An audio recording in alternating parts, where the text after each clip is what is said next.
अस्सलाम वालेकुम Pakistan. This is Mannar Ahmad Siddiqui और आप मुझे देख रहे हैं पाकिस्तान के सबसे पहले वेब टीवी चैनल राह टीवी के प्रोग्राम राह स्पेशल पर। दोस्तों, आज जिस शख्सियत से मैं आपको मिलवाने जा रहा हूँ उनका ताल्लुक़ है अकाउंटेंसी के हाईली रिवॉर्डिंग प्रोफेशन से। वो एक qualified cost and management accountant हैं और उनका एक्सपीरियंस 16 साल का तजर्बा प्राइवेट, पब्लिक और मल्टीनेशनल कंपनीज़ में है। ये टीचिंग भी करते हैं और मैनेजिंग पार्टनर है कंसल्टेंसी फर्म के। मैं आपको मिलवाता हूँ अब्दुल समी साहब से। अस्सलाम वालेकुम सर। वालेकुम अस्सलाम। सर कैसे हैं आप? अल्हम्दुलिल्लाह।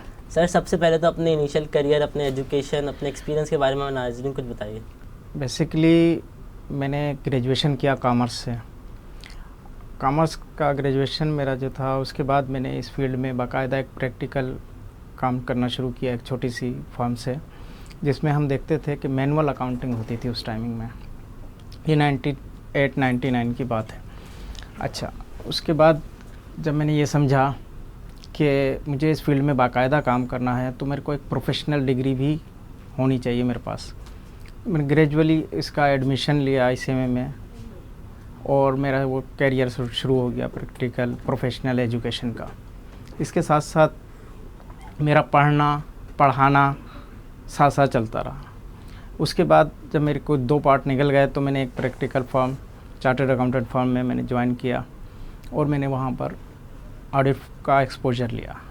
चार्टर्ड अकाउंटेंट फर्म या कंसल्टेंसी की फर्म जहाँ जिस फील्ड में जिस जगह पे मौजूद हैं, वहाँ पर एक वास्ट एक्सपोजर होता है उनके पास क्लाइंट्स का, और इंडिविजुअल को वो तमाम क्लाइंट्स जो वो सालों तक अपने एक साल तक अकाउंट्स बनाते हैं उसका देखने का मौका मिलता है, चेक करने का, और उनको कहना चाहिए उसको एक अकाउंटेंट, प्रोफेशनल अकाउंटेंट की नज़र से उसको समझने का मौका मिलता है कि वो हमारे जो बेसिक्स अकाउंट्स के रूल्स हैं, डेबिट क्रेडिट और बैलेंसिंग और रिकन्सिलेशन देन रिपोर्टिंग, तो उस पे वो पूरा उतर रहे हैं, किस तरीके से उन्होंने अकाउंट्स प्रिपेयर किए गए हैं और वो किस तरह काम कर रहे हैं। ये जब मैंने देखा प्रैक्टिकल में एक्सपोजर पे था, एक बहुत बड़ी सीमेंट की कंपनी थी, लिमिटेड कंपनी। उधर जब मैं गया तो मेरा को सबसे बड़ा एज हासिल था कि मैंने कंप्यूटर्स में अपना कंप्यूटर स्किल्स मेरे पास बहुत ज़्यादा थी। जब वो डॉक्यूमेंट प्रिपेयर कर रहे थे तो मैं देखता था कि उसको कंप्यूटर पर रिकॉर्ड कर लेता था। उसमें ये हुआ कि वो मेरे को 2 से 3 दिन के अंदर वो पूरी टीम का लीडर बना दिया गया कि मुझे बताया गया कि जनाब आप इस टीम को लीडर करेंगे कि ये तमाम जो रिकन्सिलेशन कर रहे हैं तो आप इसको वेरीफाई करेंगे, चेक करेंगे, वेरीफाई करेंगे और फाइनल करेंगे। तो प्रिपेयर करने वालों को तो मैंने, ये जो मेरे साथ टीम के लोग थे, हालांकि मेरे से 1 साल एक्सपोजर था, लेकिन वो जो बेसिक मेरे को एज हासिल था कंप्यूटर स्किल्स का और वो अंडरस्टैंडिंग कंप्यूटर में किस तरीके से हमारे पास तो लोटस 1 2 3 और एक्सेल के जो अकाउंटिंग के लिए बेसिक टूल यूज़ होते हैं, हर अकाउंटेंट वो यूज़ कर रहा होता है, उसका बेहतरीन किस्म का नॉलेज होना, उस पर काम करना और उसके सारी की सारी डेटा एंटर करके उसकी रिपोर्ट बनाना, वो हमने वहाँ पर शुरू किया। और वहाँ पर हमारे पास ये मामला मौजूद हो गया कि सबसे ज़्यादा बेहतरीन जो काम कर रहे हैं वो अब्दुल समी है। इस दौरान मीनवाइल हुआ ये कि उस चार्टर्ड अकाउंटेंट फर्म के हेड ऑफिस में एक बहुत बड़ी पोस्ट का बंदा वहाँ से चला गया। तो वो ढूंढते थे अपने जितने भी उनके पास स्टाफ था कि सबसे ज़्यादा स्किल्ड पर्सन कौन है, तो वो मेरे को उन्होंने अपने पास बुलाया और उसने इंटरव्यू किया हमारे चार्टर्ड अकाउंटेंट साहब ने, सुहेल साहब ने, और वो उन्होंने देखा कि इसमें वो मौजूद है क्वालिटी कि ये इस फर्म के हेड ऑफिस में बैठ के काम कर सके। अच्छा, काम करने का शौक़, काम करना, न सिर्फ काम करना बल्कि काम को समझना बड़ा अहम है हर फील्ड के अंदर। हमें ये बताया गया कि डॉक्यूमेंट क्या है, डॉक्यूमेंट के किस तरीके से आप इसको वैल्यू को समझते हैं। न सिर्फ आपके पास जब डेटा एंटर्ड होके आता है, फाइनल आप रिव्यू कर रहे होते हैं, तो उसकी रिपोर्टिंग के जो मामलात हैं वो किस तरह होना चाहिए, वो बेसिक्स टूल्स जो हैं वो हमें सिखाए गए, समझाए गए। फिर मैं इसके बाद अगली एक प्राइवेट लिमिटेड कंपनीज़ में काम करता हुआ सर्विस इंडस्ट्री में आया और ये टेन्योर तकरीबन 15 साल पर मुश्तमिल है। उसके बाद मैंने कहा कि मैं अब इस फर्म में, इस फील्ड में एक कंसल्टेंसी फर्म अपने लिए मैंने शोबा जो चूज़ किया वो एज आ कंसल्टेंट का था। अब जब मैंने कंसल्टेंसी स्टार्ट की तो ये बात मेरे सामने आए कि अब तक जितना भी 15 साल में काम किया है वो एक तरफ, और कंसल्टेंसी का 1 साल एक तरफ। जब आप किसी कंसल्टेंट फर्म में मौजूद होते हैं तो वहाँ पर एक क्लाइंट नहीं होता, या एक इंडस्ट्री नहीं होती, एक सेक्टर नहीं होता, बल्कि मल्टी इंडस्ट्रीज़ होती हैं। वहाँ पर प्राइवेट लिमिटेड कंपनीज़ भी हैं, लिमिटेड कंपनीज़ भी हैं, पब्लिक लिमिटेड भी हैं, इंटरनेशनल फर्म्स भी हैं, NGOs भी हैं। तमाम लोगों का जब आप अकाउंट्स चीज़ें मामला देखते हैं, उसकी रिपोर्टिंग देखते हैं, टैक्सेशन के मामला, SECP, तो आपको अंदाज़ा होता है कि अभी तक जो आपने गेन किया है वो उसमें सबसे बेहतरीन जो बात है वो ये है कि एक कंसल्टेंट के पास एक ऐसा एक्सपोजर हासिल हो जाता है। जब वो 2 साल 3 साल या 5 साल काम कर लेता है तो वो जो 20-20 साल लोगों ने काम किए होते हैं उससे कहीं ज़्यादा उसकी अंडरस्टैंडिंग मौजूद होती है। और वो फील्ड में ना सिर्फ हमने जब कंसल्टेंसी स्टार्ट की तो ज़्यादा पढ़ने का मौका मिला, ज़्यादा समझने का मौका मिला, उस फील्ड से रिलेटेड जितने भी एस्पेक्ट थे। सर ये तो आपका जितना वास्ट एक्सपीरियंस के बारे में बात कर रहे हैं पब्लिक सेक्टर में, प्राइवेट सेक्टर में, सर ये अकाउंटेंसी प्रोफेशन ये एक बहुत मुश्किल प्रोफेशन समझा जाता है आम लोगों में। सर आपने क्या जहन में था कि आपने इस अकाउंटेंसी प्रोफेशन को ज्वाइन किया? बेसिकली मैं समझता था जब मैं इस फील्ड्स में दाखिल हुआ या एजुकेशन हासिल की, उस टाइमिंग में समझता था कि मैं बेहतरीन तौर पे एक सर्विस इंडस्ट्री में काम कर सकता हूँ। अपनी इस स्किल्स को समझते हुए मैंने इस फील्ड को चुना और मैं अकाउंटेंसी के शोबे से ताल्लुक़ मेरा बन गया इस तरह। और मैंने देखा कि जो भी इस फील्ड में मौजूद हैं और जो आने वाले लोग हैं उनके लिए मुझे एक ऐसा सैम्पल बनना चाहिए कि जब मैं ये बात कहूँ कि आपको इस फील्ड में आना है तो वो मेरे एक्सपीरियंस को देख के, मेरी अचीवमेंट्स को देख के इस फील्ड में आए और इस फील्ड में बेइंतहा मौके मौजूद हैं कि वो आके स्टूडेंट्स आके इस फील्ड में अपना कैरियर बना सकते हैं।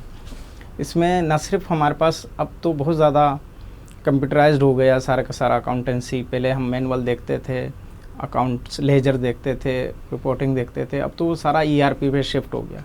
न सिर्फ ERP पे शिफ्ट हो गया बल्कि अब देखते हैं हम टैक्सेशन या SECP के मामला, तो वो भी सारे के सारा वेब बेस्ड उनके सॉफ्टवेयर हो गए हैं। वो सारी की सारी इंफॉर्मेशन जो है वो गैदर करके वो रिपोर्ट के फॉर्म में, वो रिटर्न्स के फॉर्म में, वो सारी की सारी रिपोर्टिंग के फॉर्म में वो सारा कंप्यूटर ही पे लिया जा रहा है। तो मैं समझता हूँ कि स्टूडेंट्स को ना सिर्फ ये कि वो अपनी एजुकेशन कॉमर्स में अपनी अकाउंटेंसी फर्म में हासिल करें, बल्कि हर फील्ड में स्पेशलाइजेशन हो रही है।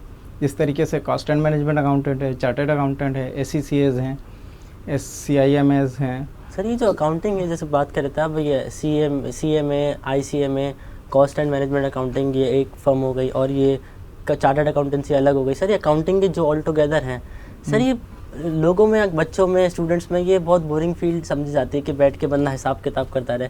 सर इस बारे में आप क्या कहना चाहेंगे?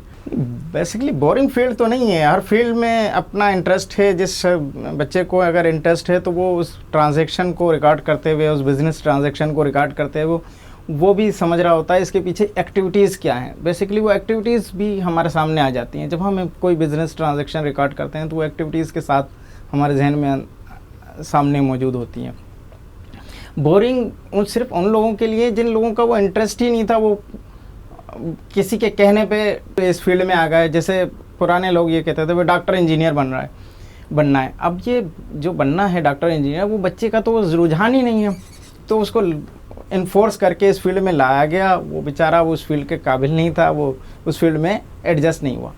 जिस बच्चे का अगर इंटरेस्ट ज़रा सा भी मौजूद है तो उसको चाहिए कि वो इस फील्ड में बाकायदा प्रोफेशनल एजुकेशन हासिल करे, प्रोफेशनल एक्सपोजर हासिल करे। ना सिर्फ इस फील्ड में, वो इस फील्ड के जो अप एंड डाउन्स हैं वो समझने के लिए वो शुरू में अपनी जॉब का जो कैरियर स्टार्ट करना है वो कंसल्टेंट फर्म के साथ स्टार्ट करे, ताकि उसको ये बात समझ में आए कि जो इस प्रोफेशन की जो पीक्स हैं या बेहतरीन किस्म के लोग हैं या जिनके पास बहुत ज़्यादा वैरायटी ऑफ वर्क्स मौजूद है, उसको समझे। उसके बाद वो किसी मैनेजरल पोजीशन पे उसकी स्किल इतनी डेवलप हो जाएंगी, वो मैनेजरल पोजीशन पे जस्टिफाई कर सकेगा। सर ये मैनेजरल पोजीशन की जो आप बात कर रहे थे, सर ये बहुत एडवांस बातें हैं। सर अगर कोई यूथ है, कोई स्टूडेंट है जो इनिशियल आना चाहता है इसमें, सर स्टार्ट कहाँ से ले सकता है? किस तरह के बच्चे इस फील्ड में आ सकते हैं? हर वो बच्चा जिसने इंटर किया हो किसी भी डिसिप्लिन में, चाहे वो आर्ट्स का हो, कॉमर्स का हो, साइंस का हो, वो इस फील्ड में अपना ग्रेजुएशन स्टार्ट कर सकता है या इंटर के बाद भी हमारे पास मौजूद हैं इस फील्ड में। अकाउंटेंसी के हवाले से ICMS भी और CS ICAP भी जो इदारे हैं वो इसमें होने के लिए अपॉर्चुनिटी देते हैं स्टूडेंट को कि वो इस फील्ड में अपना प्रोफेशनल कैरियर का आगाज़ करें। और इस प्रोफेशनल कैरियर के अंदर जिस तरीके से हर फील्ड में स्पेशलाइजेशन हो रही है, अकाउंटेंसी फर्म में भी ये स्पेशलाइजेशन के ही इदारे मौजूद हैं पाकिस्तान में, जहाँ पर इसके बेहतरीन किस्म के स्पेशलिस्ट ना सिर्फ एजुकेशन साइट पे बैठे हुए हैं, फिर वो जब प्रैक्टिकल एक्सपोजर हासिल करने के लिए जाएगा, हर वो एक्सपोजर जैसे हासिल करने जाएगा इस तरफ, तो उसको उससे रिलेटेड बहुत सारे कंसल्टेंट फर्म भी मिलेंगी, ताकि वो उसका ग्रूमिंग करने में, उसको करियर को डेवलप करने में, उसकी जो पीक है उस तक ले जाने में उसके मददगार साबित हों। इसके साथ साथ उस स्टूडेंट को चाहिए कि वो अपनी एजुकेशन किसी भी हाल में, किसी भी लेवल पे अपने आप को रोके नहीं, बल्कि ना सिर्फ वो एजुकेशन हासिल करे, इसके साथ साथ वो अपनी स्किल्स भी डेवलप करे, specially computer skills, specially presentation skill, और इसकी प्रेजेंटेशन स्किल्स, कंप्यूटर स्किल्स के साथ साथ जो सब्जेक्ट की नॉलेज है उसके हवाले से अपनी डेवलपमेंट पर बहुत ज़्यादा ध्यान होना चाहिए उसका, ताकि वो एक बेहतरीन किस्म की मैनेजरल पोजीशन को जस्टिफाई कर सके। वो ग्रेजुअली फिर वो उसका मामला ये भी मौजूद है कि वो न सिर्फ फाइनेंस मैनेजर बने, फाइनेंस मैनेजर बने, टैक्सेशन साइड पे चला जाए, वहाँ पर काम कर सके, फिर कंपनी का ना सिर्फ कंपनी सेक्रेटरी बने, CFO बने, फाइनेंस डायरेक्टर बने, CEO बने, वो हर फील्ड उसके लिए आसान हो जाएगी। लेकिन उसको अपनी कैरियर के लिए ये पीक्स और ये बातें समझ में आनी चाहिए कि वो अपनी डेवलपमेंट को कभी भी रोके ना उसको जारी रखे जिस फील्ड में वो मौजूद है। स्पेशली अकाउंटेंसी की बात कर रहे हैं हम इस टाइम। तो सर आपने इतनी बड़ी बड़ी पोजीशन की बात करी, सर एक बात बताएं कि पाकिस्तान में और पूरी दुनिया में अभी अपॉर्चुनिटीज़ हैं क्या? अभी जैसे अगर एक बच्चा पूरी मेहनत करता है, क्वालिफाई करता है अकाउंटेंसी किसी भी ICMS CA कोई सी भी ACCA, सर ये क्वालिफाई करने के बाद ऐसा तो नहीं हुआ कि इतनी मेहनत करने के बाद उसको अपॉर्चुनिटीज़ ना मिले? ऐसा कभी भी नहीं हुआ। हम जैसे जैसे कॉमर्स के सब्जेक्ट पढ़ते रहे तो हमें ये बात समझ में आती रही कि पहले अगर एक कपड़े की दुकान मौजूद थी तो उसमें लेडीज़ का कपड़े भी मौजूद थे, जेंट्स के भी थे, बच्चों के भी थे और बड़ों के भी थे, जीन्स के भी थे, कॉटन के भी थे। लेकिन जैसे जैसे ये दुनिया वसी होती गई, हर जो कपड़ा है उसके हिसाब से पूरी मार्केटें बन गई। लेडीज़ की मार्केट बिल्कुल अलग मिलेगी कपड़ों की, जेंट्स की अलग मिलेगी, कॉटन की अलग मिलेगी, बच्चों की अलग मिलेगी। तो इससे ये बात सामने साबित होती है, ये सामने आती है कि हर फील्ड में इसी तरह स्पेशलाइजेशन हो रही है और वो ग्रेजुअली वो इस पीक को भी हासिल कर लेगा कि वो जिस जगह पे जाना चाहता है, वो उसके अंदर वो बिज़नेस करना चाहता है, तब भी अपने प्रोफेशन न सिर्फ जॉब के लिए बल्कि वो बिज़नेस को समझ के, बिज़नेस की रिकॉर्डिंग को समझ के, रिपोर्टिंग को समझ के, सारी एक्टिविटी को समझ के अपना बिज़नेस भी डेवलप कर सकता है। वो हर फील्ड में एडजस्ट हो सकता है, क्योंकि अकाउंटेंसी के बेसिक रूल्स तो कभी भी चेंज नहीं होते हैं। वो हर फील्ड की जो अकाउंटेंसी है वही डेबिट क्रेडिट पे मुश्तमिल है, रिकन्सिलेशंस पे है, रिपोर्टिंग्स के साइड पे आ जाएं तो उस तरफ मौजूद है, वो उसी तरह रहेंगी और स्पेशलाइजेशन होती रहेंगी। तो इंडस्ट्री टू इंडस्ट्री चेंज होती रहेंगी। हमारे यहाँ पाकिस्तान के अंदर या दुनिया भर में 3 बड़े बिजनेसेस हैं जिसको हम इस तरह जानते हैं कि ट्रेडर्स हैं, मैन्युफैक्चरर्स हैं और सर्विस इंडस्ट्रीज हैं। तो इसकी अकाउंटेंसी तब्दील नहीं होगी, ये बिज़नेस इसी तरह वसी होते रहेंगे, इनके अकाउंटेंसी रहेगी। सर तो एक बच्चा जो क्वालिफाई करता है वो मार्केट से कितना एक्सपेक्ट कर सकता है कि अगर वो किसी भी बॉडी से क्वालिफाई करके निकलता है तो वो कितना एक्सपेक्ट कर सकता है ऑन एन एवरेज? क्योंकि ये इंडिविजुअल टू इंडिविजुअल डिपेंड करता है, लेकिन फिर भी अगर एक बच्चा अभी से हिसाब लगाना चाहे। अच्छा, बेसिकली ये जो सवाल है ये इकोनॉमिक्स का एक सवाल है जिसको हम कहते हैं डिमांड एंड सप्लाई।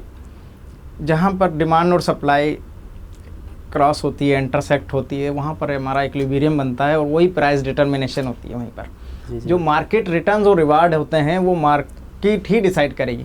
मार्केट में 2 मेन पिलियर्स हैं, एक डिमांड फोर्सेस हैं, एक सप्लाई फोर्सेस हैं। अब जिस तरीके की डिमांड होगी उसी तरीके से फिर अगर सप्लाई जहाँ पर इंटरसेक्ट होगी वो रेट डिटरमाइन हो जाएंगे, प्राइस डिटरमाइन हो जाएंगे, उसके रिटर्न्स और रिवार्ड डिटरमाइन हो जाएंगे कि उसको कितना पैकेज मिलना चाहिए। ये हमारे जो इदारे हैं बड़े प्रोफेशनल इस प्रोफेशन से वो ये बात बहुत अच्छी तरह समझते हैं।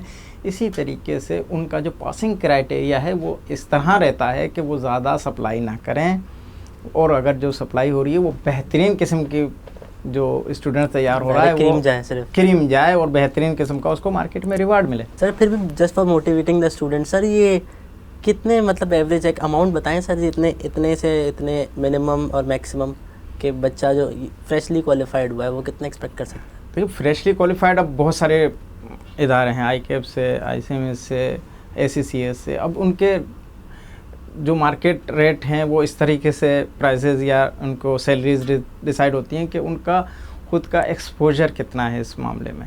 वो कित ऑडिट फर्म से अपना एक्सपोजर लेकर आ रहे हैं 4 साल का, 3 साल का, फिर वो अपनी स्किल्स कितनी है, फिर जब इंटरव्यूज़ होते हैं तो ये बात डिसाइड होती है कि एक्सपेक्टेशन क्या है।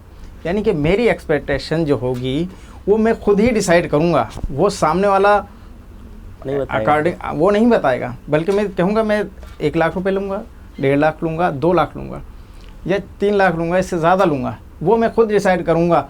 ये मेरी जो एबिलिटी है वो मेरे अंदर से खुद ही निकलेगी वो बात कि मैं इस वर्थ का क्वालिफाइड या फ्रेश मैं एक प्रोफेशनल हूँ, जिस फील्ड को कंप्लीट करके मेंबर हूँ मैं इस बात का, और मैं क्वालिफाइड करके इस फील्ड में अपना जो नाम पैदा किया है मैंने, तो मेरी क्लेवर या मेरा रेट इतना होना चाहिए मार्केट रेट।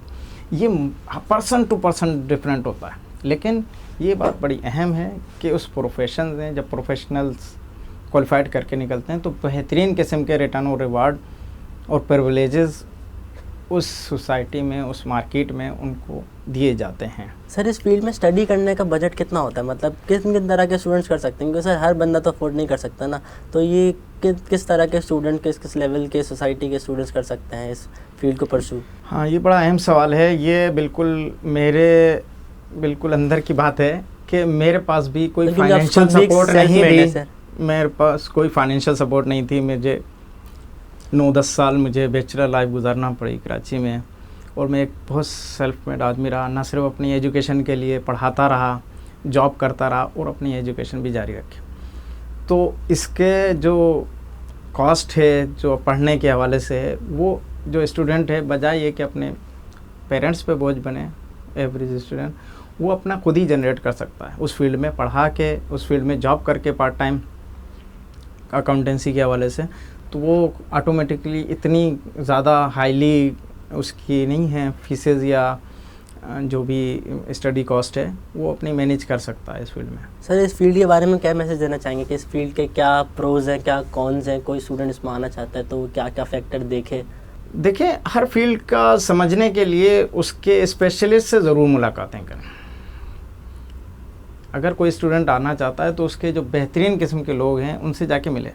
वो कंसल्टेंट फर्म्स भी हो सकती हैं, चार्टर्ड अकाउंटेंट भी हो सकते हैं, कॉस्ट एंड मैनेजमेंट अकाउंटेंट भी हो सकते हैं, वो डायरेक्टर फाइनेंस भी हो सकते हैं, वो CEOs भी हो सकते हैं, वो फाइनेंस मैनेजर भी हो सकते हैं, वो CFOs भी हो सकते हैं। उनसे जाके मिले ताकि उस रिटर्न और रिवार्ड को समझे कि वो पोजीशन किस तरह हासिल हुई है और इस फील्ड के हासिल करने के बाद उसको क्या क्या पोजीशंस मिल सकती हैं फ्यूचर में, ताकि वो आसानी से ये बात तय कर सके मुझे इस फील्ड में जाना है या नहीं जाना।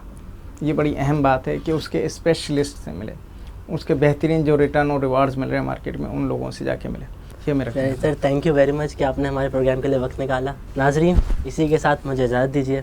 अंटिल नेक्स्ट टाइम, अल्लाह हाफ़िज़।